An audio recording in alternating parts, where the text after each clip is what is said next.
Gente querida, eu estou aqui com Marcos, no capítulo 10, do verso 17 ao 45, aberto diante de mim, e porque eu quero dizer algumas coisas a você sobre esta palavra do Evangelho hoje.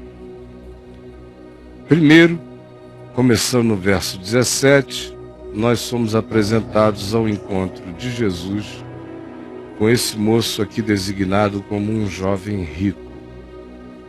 Pondo-se Jesus a caminho, correu um homem ao seu encontro e, ajoelhando-se, perguntou-lhe: Bom mestre, que farei para herdar a vida eterna? Ao diálogo de Jesus com este homem, o homem diz que para ele não falta nada, que ele obedece e cumpre todos os mandamentos de Deus. E Jesus disse: olha, se é assim, então você está livre, né? Vai, vende tudo que tu tens, dá-o aos pobres e tu terás um tesouro nos céus. Vem e segue-me. Aí o homem mostrou-se profundamente triste, consternado, chateado, com uma indignação contida, porque ele fora apanhado naquilo que ele não queria, sob hipótese nenhuma, confessar. Que ele era um homem tão obediente a todas as leis de Moisés, porque ele conhecia a gravidade profunda do poder da cobiça do dinheiro e da segurança que os bens materiais lhe causavam, lhe traziam ao coração, como se fosse um Deus, tornando-se Deus mesmo na vida dele. Essa é a indignação de ter sido descoberto no que ele não queria enxergar jamais para si mesmo, nem diante de ninguém. Quando Jesus lhe diz: se é assim, se observas tudo isto, só te falta uma coisa, vai, vende tudo que tens, dá-o aos pobres e tu terás um tesouro no céu, então vem e segue-me. Ele, porém, contrariado com esta palavra, retirou-se triste, porque era dono de muitas propriedades e estava ali tirando era a maior onda. Jesus não estava interessado em que ele se desfizesse de nenhuma propriedade, só se isso lhe fosse espontâneo, mas não como ideologia, como condição sine qua non para nada. Mas que também não viesse tirar essa e dar essa de moralista que criou sua autossalvação, pela autossantificação, por uma bondade e superioridade humanos que escondiam na realidade desses virtuosismos, escondiam a avareza profunda, piedosamente vestida por ele na sua vida, nas expressões exteriores da sua religiosidade e das suas manifestações morais para consumo social. E assim prossegue o verso 23. Então Jesus, olhando ao redor, disse aos seus discípulos: quão dificilmente entrarão no reino de Deus os que têm riquezas. Os discípulos estranharam estas palavras, porque em Israel os rabinos e a religião ensinavam uma outra coisa. A maior parte dos escribas e dos sacerdotes eram ricos, pertenciam à aristocracia. Os fariseus também, boa parte deles, eram ricos. As autoridades do templo eram os mais ricos do país, competindo com o rei Herodes em poderes, em riquezas, em outras capacidades, de modo que ser religioso e fazer parte desse grupo ao qual pertencia esse jovem rico, e ser rico em si, era interpretado como riqueza. Havia uma teologia da prosperidade não assintosa, não tão expressamente barraquenta, na sua manifestação escrachada, na sua verbalização, como a que temos entre nós. Mas havia a interpretação de que gente rica era gente abençoada. Aí, de repente, Jesus lhes diz isso: quão dificilmente entrarão no reino de Deus os que têm riquezas. E os discípulos estranharam o Evangelho. Vejam como os discípulos estranharam o Evangelho. Quando se está andando com Jesus, mas a mente ainda está cheia de teologia dos fariseus, dos saduceus, da religião, leva um tempo para que você dê razão ao Evangelho, mesmo andando com Jesus. Há coisas que Jesus diz, que Jesus ensina, que Jesus manifesta, que nos chocam, como sinalização de que o Evangelho não se arraigou ainda na nossa vida. Ainda há outras categorias predominando naquelas zonas ou áreas de percepção do nosso ser. Por isso os discípulos estranharam tanto quanto estranham hoje. Gente que eu sei que conhece Jesus, mas que estranha muita coisa do que ouve no Evangelho a partir do fato de que suas mentes, conquanto creiam em Jesus e seus corações também, mas as suas mentes carregam camadas e camadas e camadas de doutrinação da ambientação religiosa a qual todos estão e estiveram sujeitos a vida toda. Por isso estranharam o Evangelho. Mas Jesus insistiu em dizer-lhes: filhos, ouçam, quão difícil é para os que confiam nas riquezas entrar no reino de Deus. Quão difícil é para os que confiam, para os que colocam a sua confiança na pseudo-estabilidade do dinheiro, das riquezas, quão difícil é para eles entrarem no reino. Porque no reino de Deus nada pode ser primeiro, nada pode ser essencial. Dinheiro é meio, não é fim, não é razão de ser, não valida, não afirma, não qualifica, não hiperqualifica, não sinaliza a bênção de Deus, não carrega nenhum significado além do fato de que ou você herdou, ou você teve a chance, ou você é inteligente, ou você foi esperto, ou você se corrompeu, ou você trabalhou para isso e reuniu, ou uma conjunção de fatores. Você recebeu um pouco, herdou, teve chances, oportunidades, trabalhou, correu atrás de oportunidades, reuniu, ajuntou e tem. E daí? Amém. Ajuda, desde que você não coloque nisso a sua confiança. Porque se você colocar nisto a sua confiança, se com isto você disser eu tenho vida e sem isto eu sou ninguém, então quão dificilmente você entra no reino de Deus.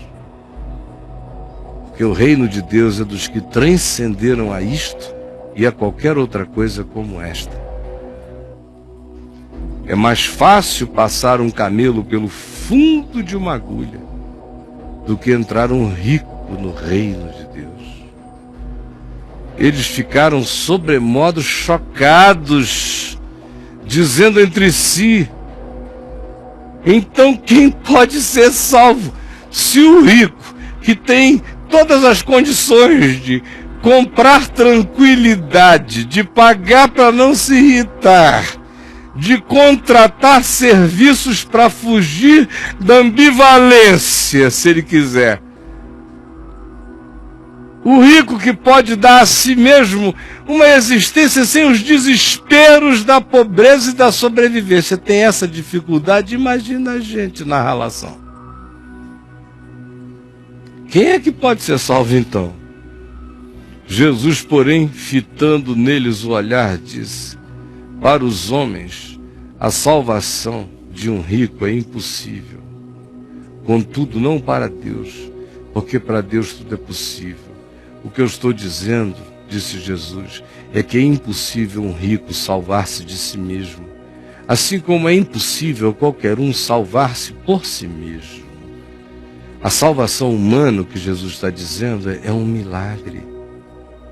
É uma impossibilidade você ser salvo se não for pela graça. Por isso é que é pela graça. É favor imerecido, porque o que você tem para trocar como jovem rico? Obediência, morais, santidades exteriores. O que você tem para trocar? Se enxergue. É por isso que eu comecei dizendo, enxergar o próprio rabo ajuda demais a gente a ser salvo. Se enxergue. O que você tem para trocar com o santo, santo, santo? Você que passa a língua nos lábios quando vê algumas maldades que não matam acontecerem todavia.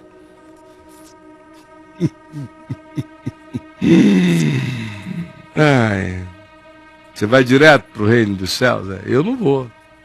Se não for graça, favor imerecido, nem no meu melhor dia de melhor santidade, que não chegou ainda esse dia, no dia que chegar, da minha autoelevação por conta própria a um estado búdico, nirvânico, de êxtases autoinduzidos e pessoalidades amortecidas, em catalepsia do meu eu, nem nesse dia eu estarei salvo por mim mesmo. Porque nesse dia eu também me gloriarei adormecidamente de que eu alcancei esse estado. Por isso, pela graça sois salvos. Mediante a fé, que só confia nele, transfere para ele toda a possibilidade de me fazer bem. Mediante a fé. Isto não vem de vós, disse Paulo. É um dom de Deus.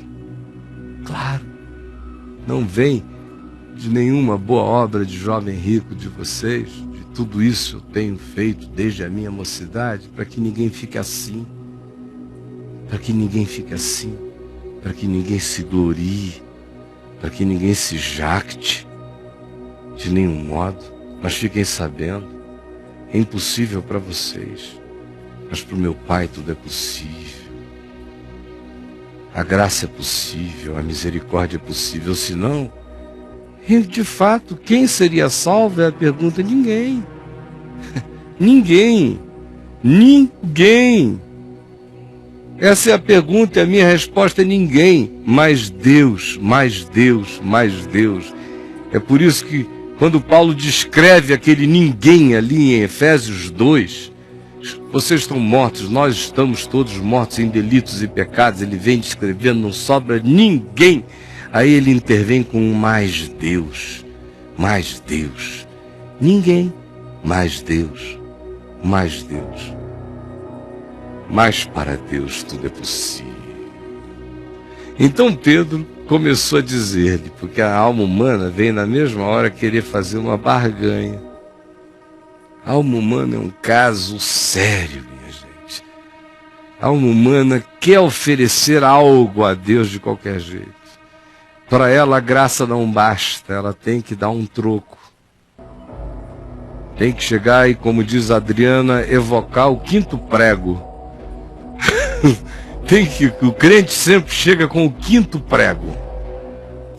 Você chegar e dizer, não, está consumado, mas eu tenho uma taxinha para pregar. Está consumado, mas eu tenho uma cláusula de autopunição a fazer como adendo. Para o Caio, todavia, fica a seguinte obrigação. Aí, que é para eu ser melhor que os outros. Nessa hora, obrigações a mais para nós é que nos tornam melhores do que os outros. Uma missão mais pesada.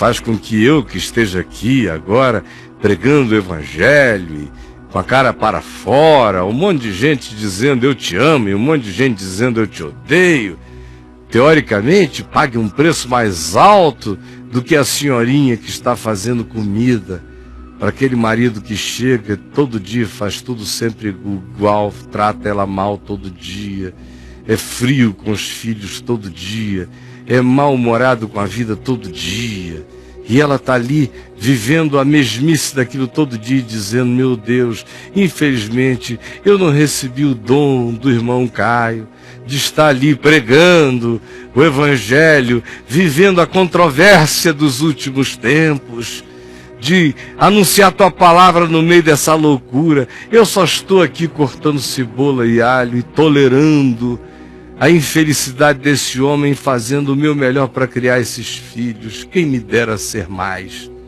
Ah, minha irmã, como fizeram o Evangelho ser transgredido e arruinado na compreensão de quase todos.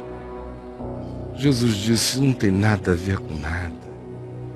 O Caio está lá e podia estar vivendo 1000 vezes mais o Evangelho do que vive. E a senhora está dando tudo o que tem até aqui. É igual a oferta da viúva rica. Só Deus sabe quem deu mais. Porque deu mais quem deu tudo o que tinha. Não quem tinha demais e deu um pouco. Mas quem não tendo nada, deu tudo quanto possuía, esse é que deu mais do que todos. Assim ensina o espírito do Evangelho. Mas a alma humana quer fazer uma barganha, por isso Pedro diz no verso 28, eis que nós tudo deixamos e te seguimos. Olha a barganha. Olha a âncorazinha humana dizendo, olha, eu também entrei com algo. O que eu acho extraordinário é a misericórdia de Jesus com essa necessidade humana de entrar com algo. Extraordinária paciência. Ele podia simplesmente chegar e dizer, você entrou com o quê, ô Pedro? Para com isso, rapaz. Você estava ali, atolado naquela Galileia, vivendo aquela vida miserável de puxar redes e contar peixes e brigar com coletores e vir amargo para casa, não comer com prazer a sua comida e ter um horizonte que fazia você odiar sua vida todo dia e invejar dos outros. E você deixou o quê? Mas não. Ele é manso e humilde de coração. Por isso ele volta-se para Pedro e diz, em verdade vos digo que ninguém há. Ele leva em consideração isso. Tá bom. Então, deixa eu te dizer. Tá bom. Olha, é isso mesmo. Tá legal. Você tudo deixou e me seguiu. Então, olha só o que você vai ter como recompensa. Do que você me deixou. Do que você deixou. O que você deixou? Se uma casa própria em Cafarnaum, própria durante quanto tempo? Não era própria, você comprou, vai deixar de ser própria daqui a poucos anos quando você morrer. Você não sabe o que vão fazer com ela, se a tua filha vai se interessar por alguém que vai transformar aquilo ali num sei lá o quê. Você não sabe de nada, Pedro. Mas vamos supor que você sabe, que você tudo deixou e me seguiu. Olha só. O que você vai ter? E todos os que assim fizerem.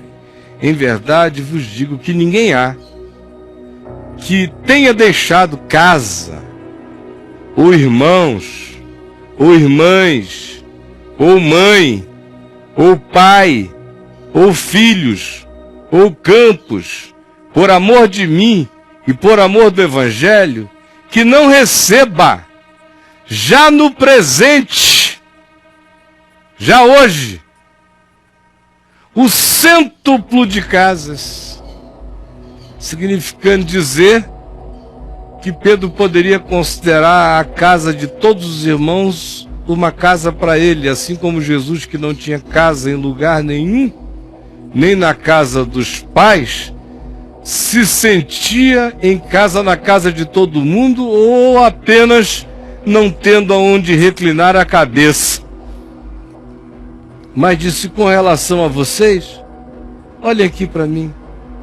Aonde quer que haja alguém que confesse o meu nome, que tem um telhado, ali é o seu telhado. Onde houver alguém que chame você de irmão ou de irmã, ou chame você de meu filho, ali você tem um pai, uma mãe, um irmão, uma irmã. Onde quer que haja pessoas que busquem em você refúgio, ali você tem filhos.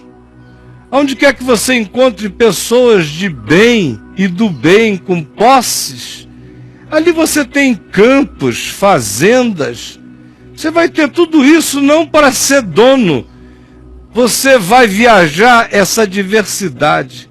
Que eu quero lhes dizer, como testemunho do Evangelho da minha vida, eu não tenho nada hoje, nada.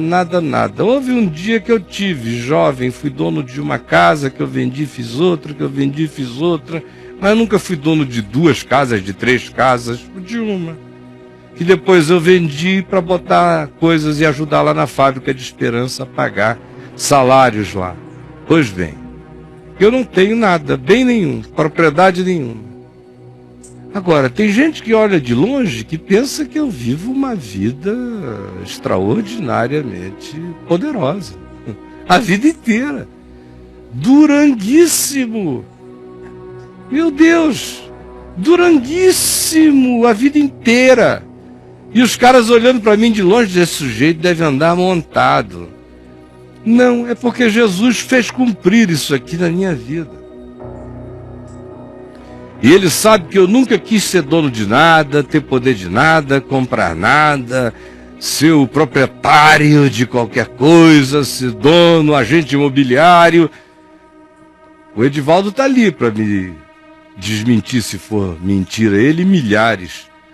A Vinde comprava bens, propriedades, carros, equipamentos de última geração, de televisão, ou diziam: nós agora precisamos desses carros aqui porque temos essas unidades externas para fazer isso.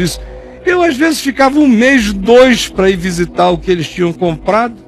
Todos eles faziam fila para ver, eu não ia porque nunca me interessou, eu nunca tive essa avidez.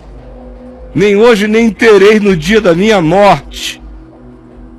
E por essa graça divina, eu nunca deixei nada, e por essa mesma graça divina eu sempre tive casas, irmãos, irmãs, e mães, e pais, e filhos além dos meus, quantos outros, e irmãs além das minhas, e tantos, e campos, que eu nunca possuí nenhum, e quantas fazendas eu tenho, e quantos hotéis, e quantos resorts, e quantos, não tenho nada.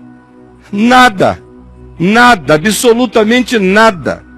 Mas por causa do Evangelho, muitos dos que têm me dizem a vida inteira: minha casa é a sua casa, e eles não estão brincando comigo. Por isso Jesus diz: se você não se importar com nada disso e me amar, já no presente você terá o cêntuplo de irmãos, de irmãs, de mães, de filhos, de campos, e com perseguições. E com perseguições. Isso tudo em meio ao perrengue, você está entendendo, Pedro? É a chance que você tem de voltar para casa.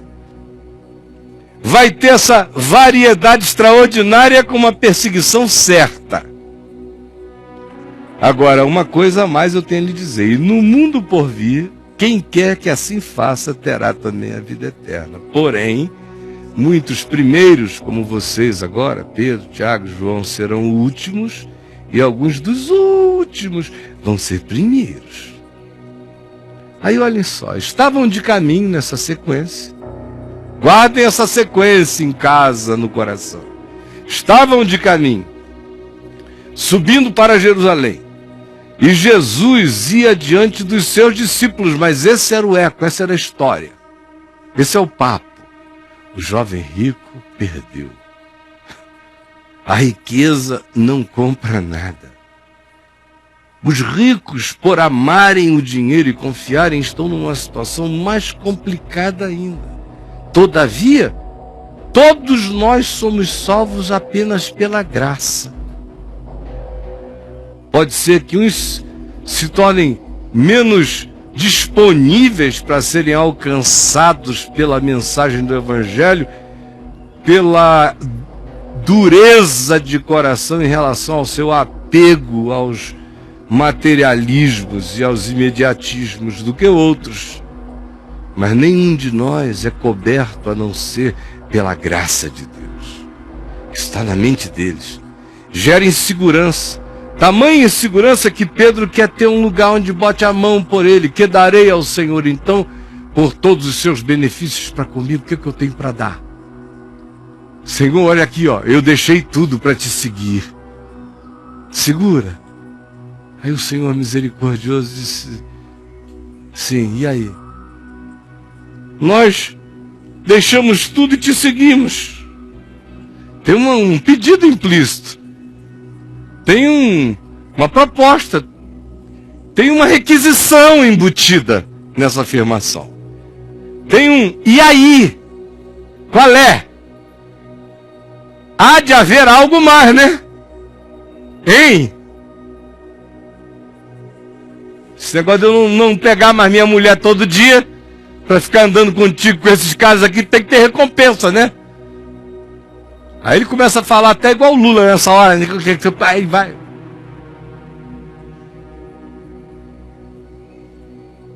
Esse é o espírito que está aí. Aí Jesus chega e diz: olha, você vai ter uma variedade extraordinária sem ser dono.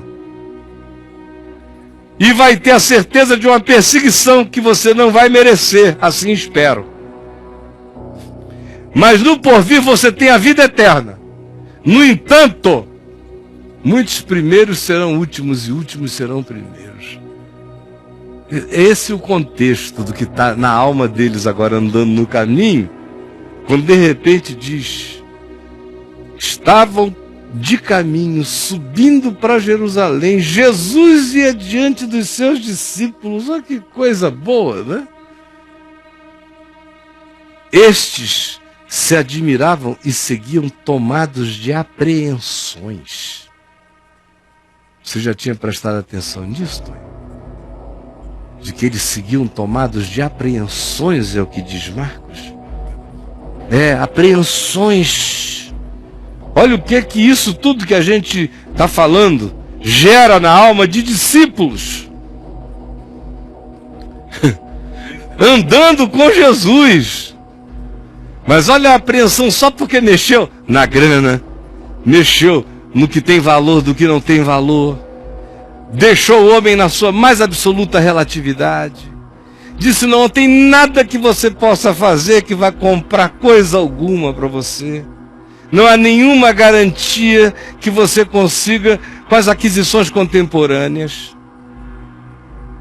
e andar comigo não vai fazer você necessariamente rico. Se você ficar, vai ser algo que aconteceu por graça também divina, por alguma razão outra, mas não por um compromisso de Deus de fazer você se tornar rico.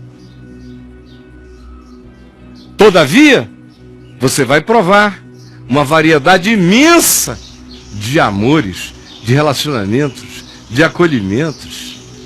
Você vai ser tratado como um anjo de Deus em muitos lugares, como nesses 40 anos eu tenho sido. Você chega ali, fica envergonhado de ser recebido daquele jeito a vida inteira. Nunca ninguém me chamou para sua casa para me tratar mal. Todos me honraram. Não foram dezenas nem centenas, são milhares e milhares de lares, e de pais e de mães, e de irmãos e de irmãs, e de filhos e de filhas, e de campos e de fazendas, e de carros, e de aviões, e de teco-tecos, e de jatos, e de helicópteros, e de navios, e de lanchas, e de botes, e de motores, e de canoas, e de casquinhos, e de caiaques, enquanto já fui e vou com perseguições. Muita perseguição. Sabendo que ninguém tem posição, e esse não é um caminho de posições marcadas. E bem-aventurado é o que não carregue a ambição de nenhuma posição, e o que tenha ficado desambicioso de tudo, exceto de conhecer mais e mais e mais e mais o amor, a misericórdia e a graça de Deus, e de praticá-la como um ente endividado perenemente do amor na relação com o próximo e com a criação. É só essa a única ambição que resta existir para sempre em nós.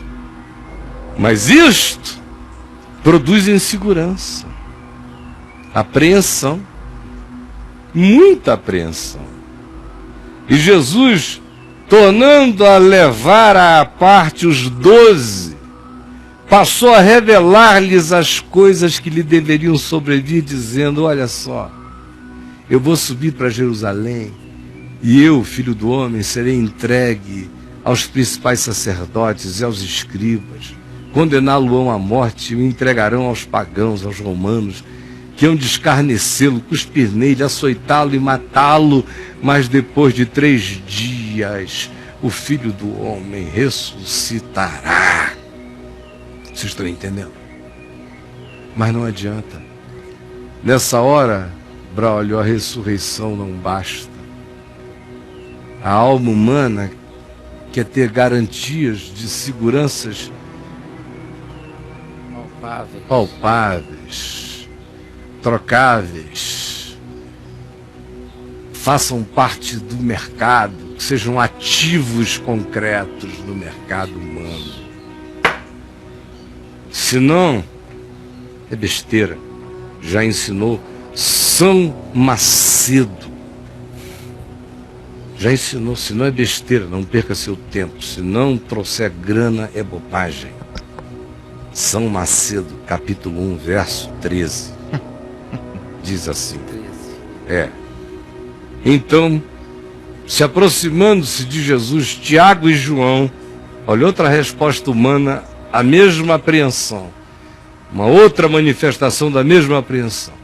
Agora Tiago e João, filhos de Zebedeu, dizendo a Jesus: Mestre, queremos que nos concedas o que te vamos pedir. Isso aqui é um negócio legal, você já chegar dizendo: olha, eu vou te pedir uma coisa que você tem que me dar. É oração de crente mesmo, né? Só vai parar meu desassossego se você me der o que eu pedi. Você tem que me dar. Essa é a oração forte. Em caso o pessoal diz: esse aí tem fé. Aquele que bate o pé e diz: ó Deus, eu só saio daqui hoje se o Senhor me der o que eu vim pedir. Eu determino. Pedro, Tiago e João tiveram a fase de eu determino. Queres que façamos descer fogo do céu para os consumir?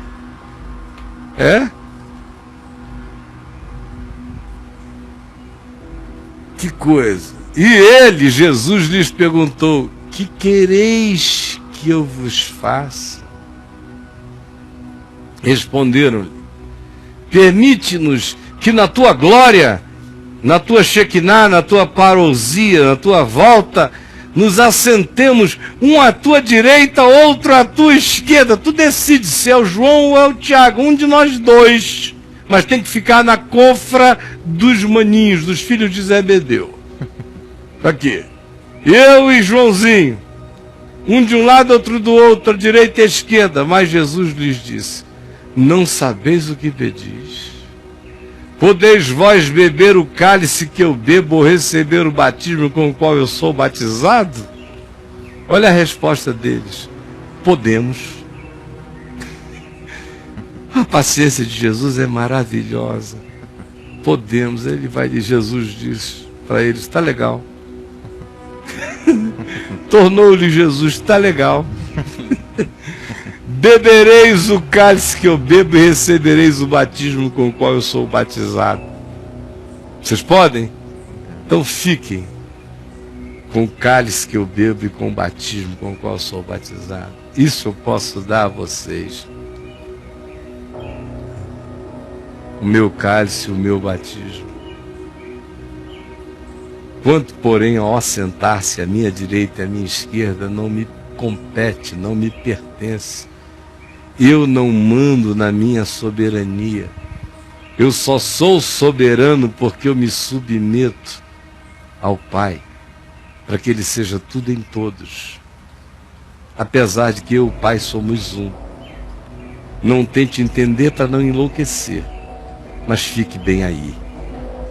Não compete a mim concedê-lo, porque é para aqueles a quem está preparado.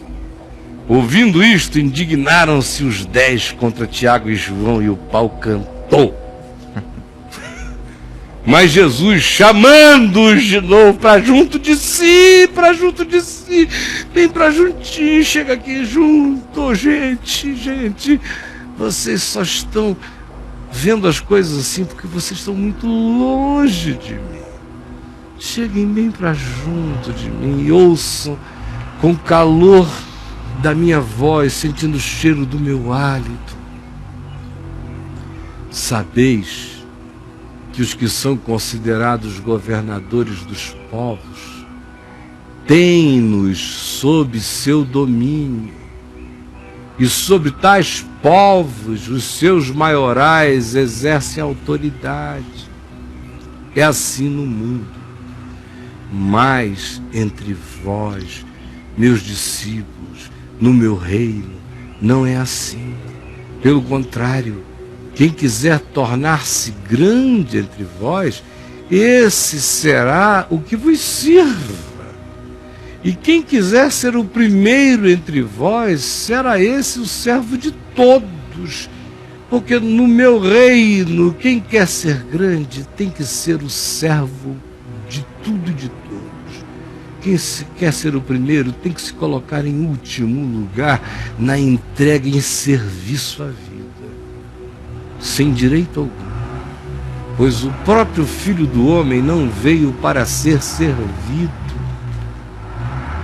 para ser carregado, mas para servir e dar a sua vida como diácono da existência. Aqui, mas para servir, é a mesma palavra que caracteriza o diácono, para ser diácono da vida, diácono da salvação, resgatador de muitos, de todo aquele que trocara apreensão quanto ao Evangelho. Trocar a apreensão pelo descanso. Abandonar as seguranças das garantias humanas, não porque você saia do mundo, não, mas porque esses poderes saiam como poderes do seu coração, para que você seja senhor deles e não seja servo de tais valores, sentidos, poderes, meios que se tornaram fins e corromperam sua consciência e os significados de tudo na sua vida. Se você admitir que houve uma inversão, uma corrupção profunda de significados na sua vida e que produz hoje todo tipo de insegurança, de apreensão em você, especialmente agora, quando há um choque entre a mensagem do cristianismo na sua cabeça e a mensagem do Evangelho, ou a mensagem da igreja que você frequentava, com as deturpações, invencionices e caprichos ungidos como moveres divinos, aos quais você teve que se submeter e submeteu-se, e que estão sendo todos eles confrontados pelo Evangelho, quando há um desmascaramento de pseudo-piedades e de pseudo-poderes espirituais, e uma afirmação dos significados singelos, segundo Jesus, segundo a sinceridade de ser em Cristo, e tudo dependendo da graça tudo sendo resultado de confiança e entrega nossa a esse amor que nos garante. Quando não há nada que eu possa fazer a não ser beber o cálice da salvação, porque eu mesmo não tenho nada a entregar, exceto aceitar o constrangimento do amor de Cristo e viver para Ele que por mim morreu e ressuscitou, com gratidão no meu coração. Mas isso é só uma reação grata da minha vida, não é uma barganha, já está feito e consumado. Ora, saber disso para muitos gera libertação, alívio, graça. Para outros, gera angústia. Questiona os seus anos e anos e anos de falsas seguranças, estribamento da vida, tanto no dinheiro, quanto na doutrina, quanto no moralismo, quanto na própria verdade construída pelo catecismo religioso. E aí, de súbito, tudo isso é relativizado e você fica cara a cara com Jesus. E Jesus, que é aquele a quem você ama, a quem você, de certo modo, vem buscando seguir, e a quem você tenta seguir hoje, você segue hoje com apreensões. Tomado de apreensões, admirado, perplexo, chocado. Muita gente que está chocada com o Evangelho e tomada de apreensões por causa do Evangelho. Essa é a minha pergunta a você hoje. Você está chocado com o Evangelho e tem seguido a Jesus tomado de apreensões pelo caminho? É a minha pergunta a você. Você está chocado com o Evangelho e tem seguido a Jesus cheio de apreensões pelo caminho? Por favor, me responda. Eu espero que você lote o chat, você fale com a gente, que você abra seu coração em nome do Senhor Jesus